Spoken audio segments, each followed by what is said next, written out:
All right. Hello, everyone. Thank you for continuing to join us throughout the day here at the Lytham Partners Fall 2024 Investor Conference.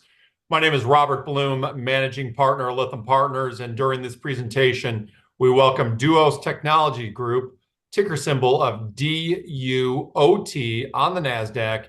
And joining us today from the company is their Chief Financial Officer, Adrian Goldfarb.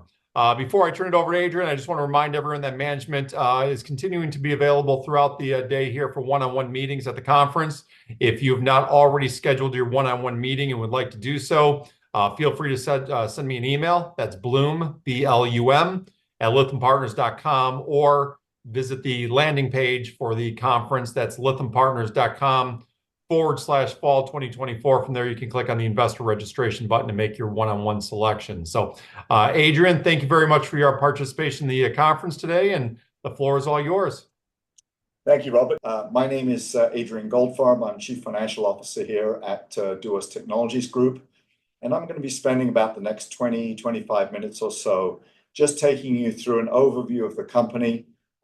We are available, obviously, for one-on-ones later, but what I want to do is at least give you some background on the company and how we plan to move forward over the next several years. Our obligatory safe harbor slide. Obviously, anything that we talk about may be for illustration purposes, and we give the various caveats that come with that. So what's the story so far? As the slide says, let me talk about the big picture. On my personal background, I've been working as a CFO with microcap companies for many, many years. This particular company went public in 2015. It was done via a reverse merger. Went up to NASDAQ in 2020, about a week before the whole COVID crisis hit. And we went through a significant leadership change in late 2020 with the current CEO, Chuck Ferry. And from that time, we spent the majority of our efforts in redefining the company and working on a series of technologies that I believe puts us in a very transformational place. And this presentation actually will cover the introduction of quite a few new things that will also be more expanded on over the next few months. So I'm going to talk about what we call the new age of railroading. That's really in our tech side of our business. The new age of infrastructure and the new age of computing. I'll cover a little bit on the financial data, and then if there's any questions from Rob and the team, I'll take those as they go. So coming back to the big picture, Duos Technologies Group really used to have one division or one entity. It was a technology entity, and it was focused on the visualization and analyzing of moving objects. Most people used to know us as kind of the rail technology company. The rail technology company happens to be just one description of what we did in that particular division. But we've really focused on things like data analysis, visual analysis, machine learning, and even AI before AI became kind of the popular thing that everybody wants to talk about today. So following on from that, we recently opened a new division called Duos Edge AI. And Duos Edge AI is in the market of providing edge data centers. And I'm going to talk about that a little bit later in the presentation. And then finally, we literally just put up another division, Duos Energy Corporation. And part of this presentation is to explain the linkage between these three entities. Let's start with the new age of railroading. We've been working, as I had mentioned before, on the visualization of moving objects. And this is one application that we've been actually working on for many years. It turns out that in the railroad business, and we talk a lot about Class 1 railroads. Class 1 railroads typically are the largest railroads here in North America. And what that does is that those railroads, they move a tremendous amount of freight and passenger traffic across the continent. And in order to keep everything safe, they have to do mandatory inspections that are mandatory by the Federal Railroad Administration. So Duos some number of years ago came up using the technology that we had developed on a way to automate that. So instead of a mechanical rail car inspector having to literally walk around a rail car and spending upwards of 2 minutes on a car, looking at the sides, looking underneath, typically they didn't climb on top. We came up with a technology, which, as you can see to the left hand of the picture, literally looks like a big warehouse that the rail cars, what they call the rail consist, which is the locomotive in the cars, passes through at high speed. By high speed on the freight side, typically, and that's the 50 to 60 miles an hour area, would be about the maximum speed on that. But we're also working on a project for the passenger transportation with Amtrak, where we can do the analysis at up to 125 miles an hour. So this is very, very advanced technology. In fact, it's so advanced that we have actually filed a number of patents. We have 10 patents granted. 2 in particular are extremely significant. One of them relates to the entire methodology by which this process is done. So the whole thing of scanning a rail car and then producing the images in literally under a minute so that they can be analyzed. Now, this was combined a few years ago and has really been developed over the last 4 years with a series of AI algorithms. And what these AI algorithms do is they will actually look for something that might be an issue and then do the visualization analysis on that to determine, is it a significant issue and can it be raised with the railroad? And you'll see some pictures in a moment that shows what that can do. So as I mentioned, the pictures that this technology can produce are extremely detailed. Now, if you just look at these images here, other than the one on the bottom right, it looks like nothing's moving here. I mean, if you look at the wheels and so forth, it looks like it's absolutely still.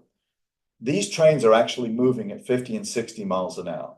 That is the quality of the images that our railcar inspection can produce, and that's part of what covers the patent covers.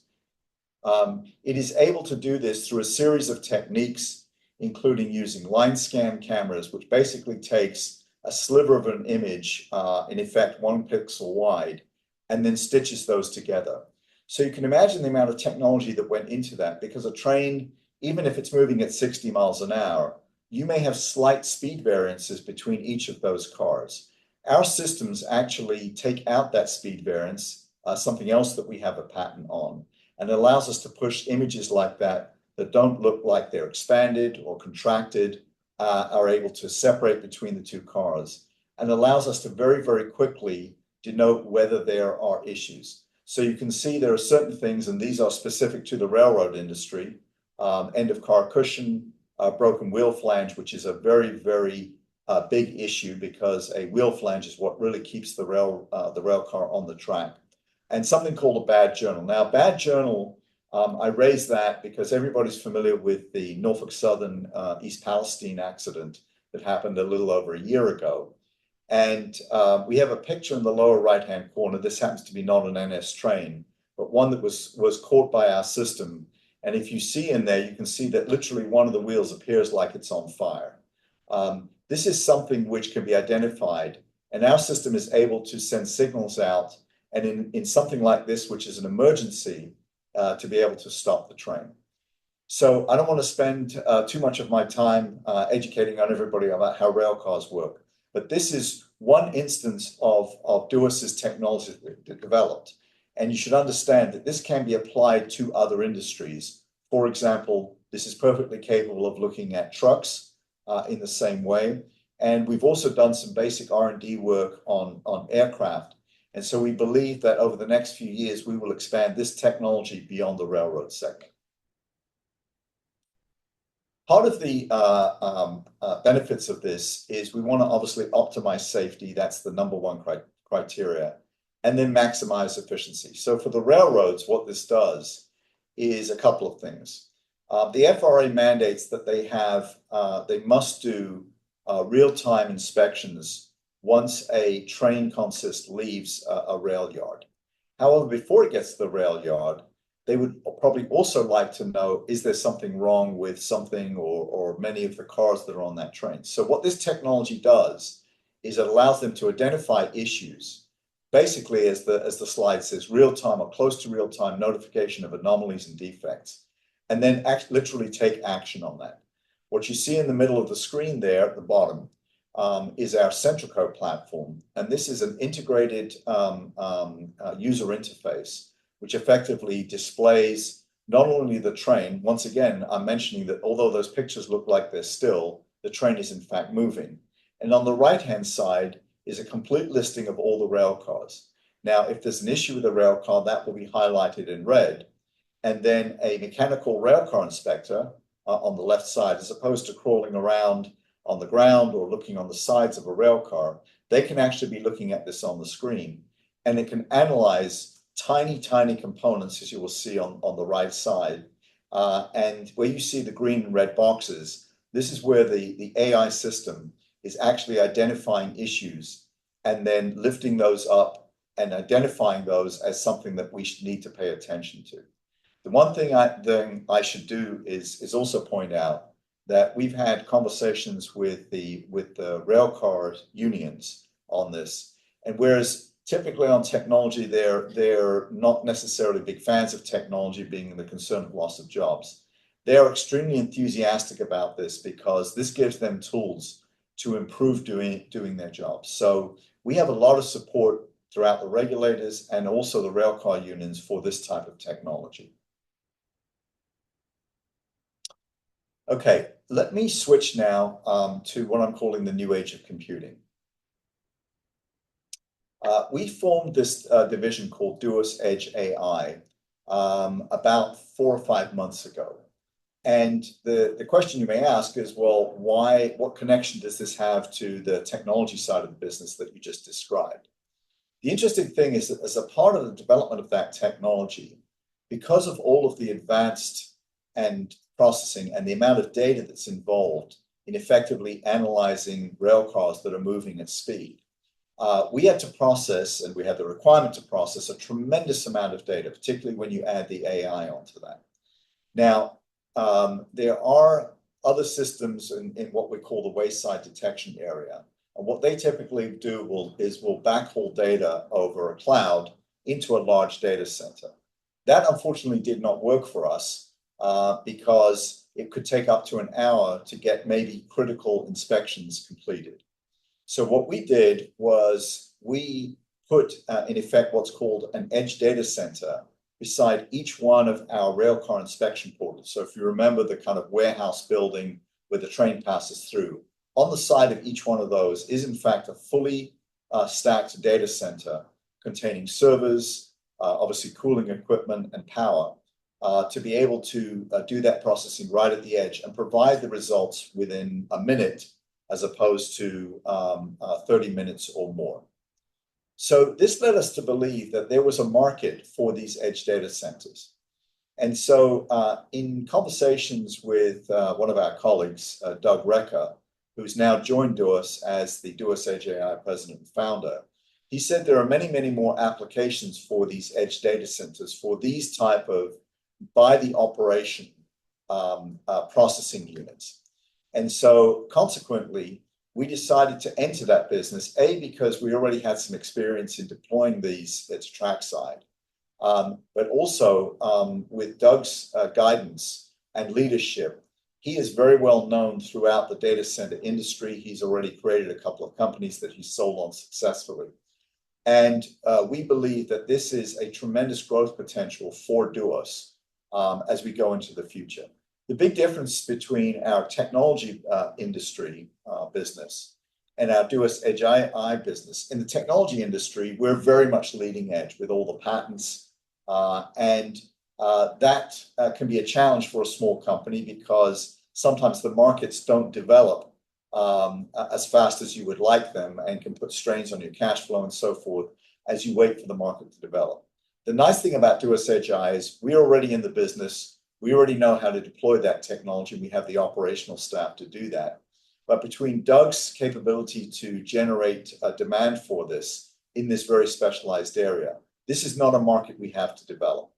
And that's one of the reasons why we believe that line of business is expected to generate, as the slide says, upwards of $65 million in annual recurring revenue margins and $41 million in EBITDA by 2027. So we expect very fast growth off this business.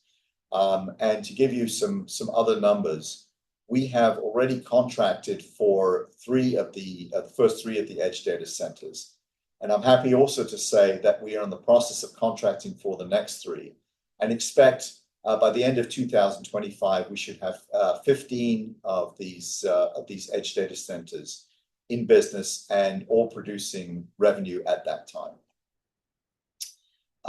Somebody has also once asked me about where the opportunity was, because there are a lot of big companies that are involved in this, Microsoft, AWS, things like that. We won't be competing necessarily head-to-head in that business. The demand for edge data centers runs into the tens of thousands of units. And as I've mentioned, we can be very successful deploying upwards of a couple of hundred units. So our focus is into what we call the tier 3 and tier 4 markets, which typically are in the rural areas. And just to give you some idea of the money that has been put into this, Texas was awarded over $360 million in broadband funding, and Florida was awarded $400 million. And it's no surprise that our first projects are going to be focused in the state of Texas. So we're in the process of rolling that out. And that's the areas where we are going to be concentrating our efforts in order to drive this business forward and provide a return for our shareholders. Let me turn to the last of our three divisions, and this is the new age of infrastructure. We formed a new corporation about a month ago called Duos Energy Corporation. And once again, you may ask the question, well, what's the connection to the other two businesses? Kind of see the link between the first two, but what's this? The connection is that it's really a personnel decision. Our management team and quite a bit of our staff came from the fast power business. So that is where you're basically taking power units, in other words, that produce electricity in the form of gas-driven turbines, and deploying those to specialized environments. So why is this a market we would want to get involved in? It turns out, if you listen to the financial press, obviously there's companies like NVIDIA, who's a partner of ours, Dell, who's another partner of ours, and they all talk about tremendous demand for their products. And those products are going to have to go somewhere. They might go into some of our edge data centers, but they also will go into large, what they call the mega data centers. So all this sounds really great, and everybody's predicting, very great results, including us from this. There's one small problem, is that if you look at the infrastructure, and I'm going to talk about the United States here, if we were to deploy everything that everyone's talking about today, there is probably only about 50% of the amount of grid power that's available to deploy that.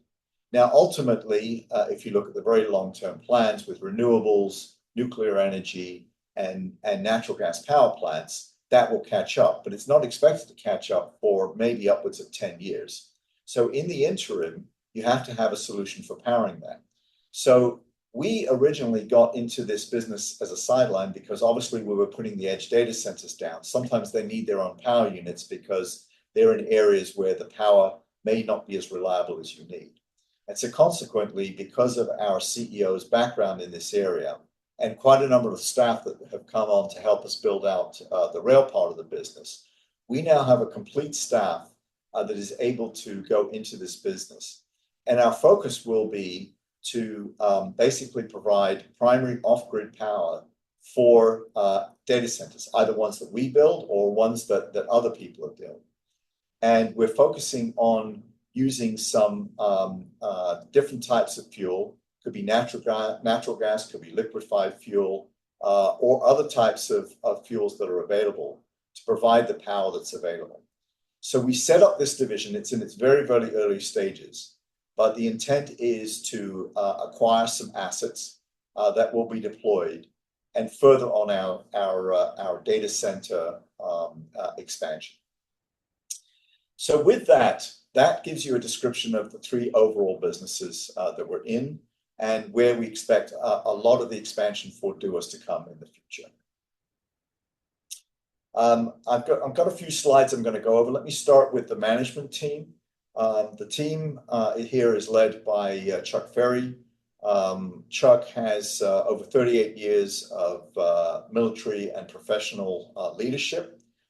He spent 26 years in the Army and has run two much larger companies prior to Duos. He came to Duos in September of 2020 to basically lead the transformation that I've been speaking about for the last few minutes.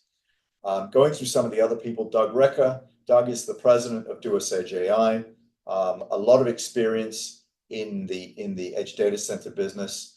Myself, obviously, making the presentation.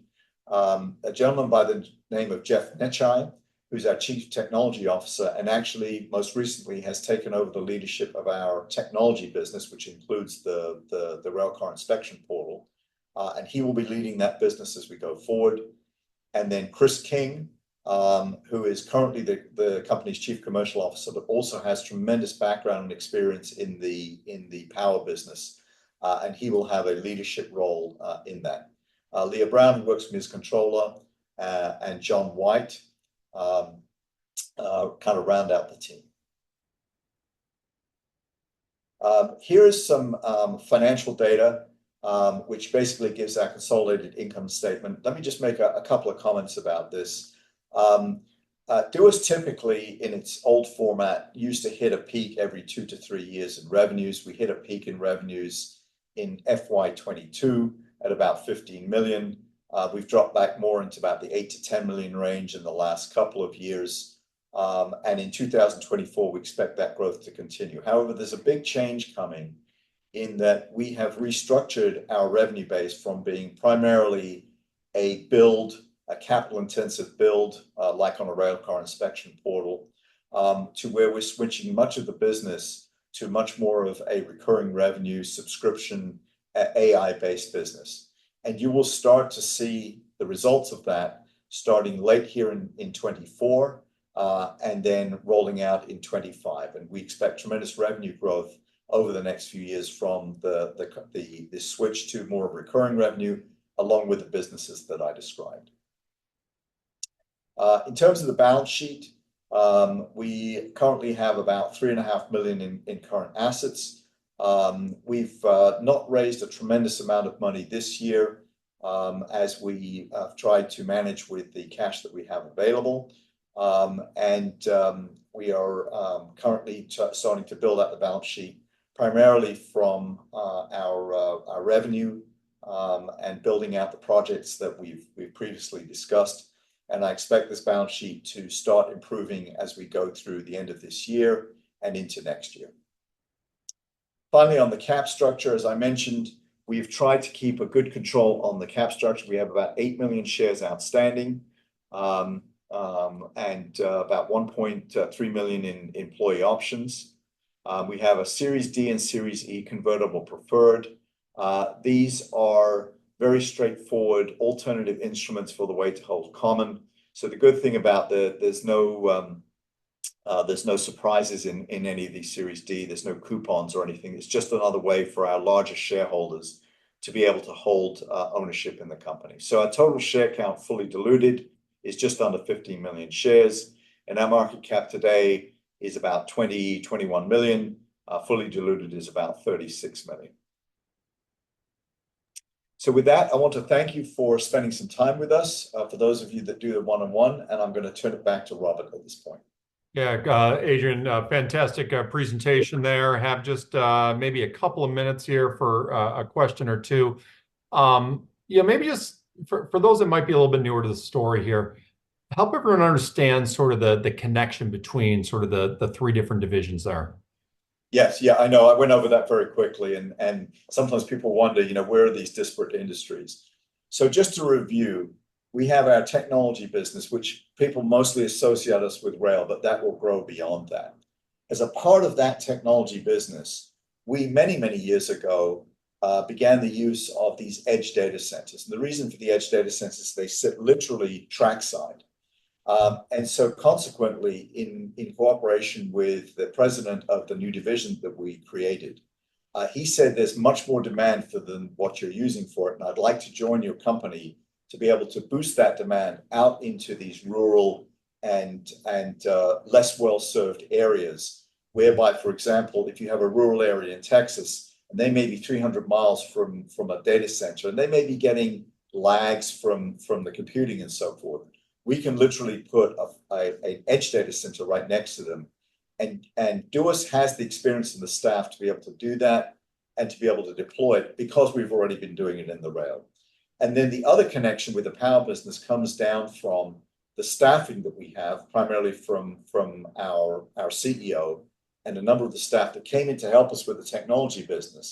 But they all have this power generation. And we see a great opportunity because of the lack of power on the grid, certainly for the next 5 to 10 years, to be able to step into that market. And the linkage between those three businesses is bolstered because on the tech business, we are really responsible for defining that market. And when we have to define that market, that's often hard for a small, relatively undercapitalized company to do. The good news about the other industries is we don't have to define that market. Those are already fast-growing markets, which is why we can much more confidently predict that the company will finally get onto a growth path in 2025 to much higher revenues and profitability. That's the linkage between the three. Okay. All right. That's helpful. I just want to make sure I understood something. I think you mentioned that first EDCs completed, multiple into 2027, was it? Maybe just make sure I've got some of my facts there. Expand on that. Yeah. So actually, the first three EDCs are actually completed production. The first one is deployed down in Amarillo. So the way that business works is you basically deploy it into an area. You find kind of an anchor location. And then from there, what you do is it's like being in the real estate business. So in other words, you build the apartment building and then you put in the basic things. So it, an apartment typically has, some basic infrastructure, maybe washer and dryer and so forth. So you build that out and then people come in, they rent the space from you, and they then bring their furniture with them. And that's exactly the same with this. You deploy the data center, it's ready to go. It has fiber connections. There's usually 2 fiber connections that go in. And then it could be one company or it could be multiple companies, including the fiber companies themselves, come in and they start to place servers in the racks. And so we're right at the beginning. So in terms of the numbers, yes, we will have 3 of those EDCs up and running by the end of 24. That's why I was saying on the results, you'll start to see a turn in Q4. And then we are already in the process of contracting for the next 3, which will take us to 6, which will start being deployed in late 24, early 25. And we expect to have 15 of these operational and fully loaded by the end of 2025. And 2027 is where we expect to be up in probably about the 200 range. 200 range. Okay. All right. That was helpful. I think we got maybe about 60 seconds left. Any sort of takeaways that we want to make sure investors get from the presentation here today? Sure. So first of all, I thank everybody for taking time to look at us. I know we have on the list some people that are very familiar with the story and with the company.